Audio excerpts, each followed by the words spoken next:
A gunman who opened fire near the White House on Saturday evening was shot dead by Secret Service officers after an exchange of gunfire close to the executive complex, officials said. A bystander was also struck during the shooting, while President Donald Trump was inside the White House and was not injured. The shooting happened shortly after 6 p.m. near 17th Street and Pennsylvania Avenue Northwest, close to the White House grounds and the Eisenhower Executive Office Building.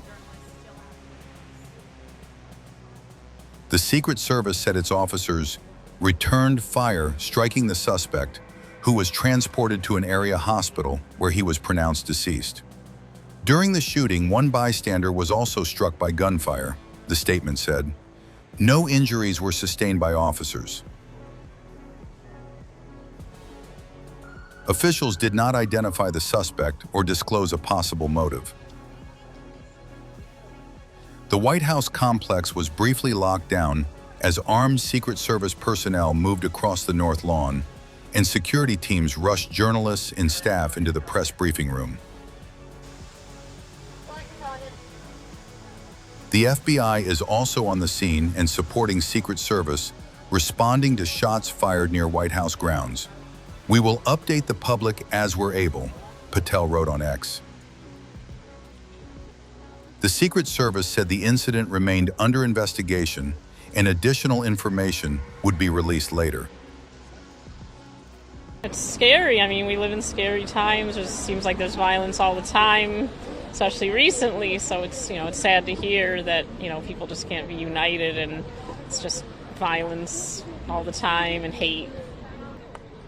Well, I mean, yeah, we just came down today. We came down from Boston, and unfortunately, you could see I'm wearing my volunteer jacket from Boston. I was there when the marathon bombing happened, so I feel like it's sad to think we haven't come very far. We haven't really improved since then. I would hope that we would have figured out a way to control guns a little bit better, or at least help prevent something like this from happening. But it's I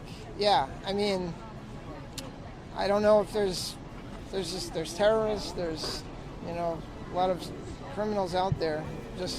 You can have lots of security, which is great, and it's helpful, very helpful, but it's always somebody's going to find a way to get around it or do what they want anyway, and it's we're only human, and that's the thing, even as secure as you can be, something could still happen, unfortunately.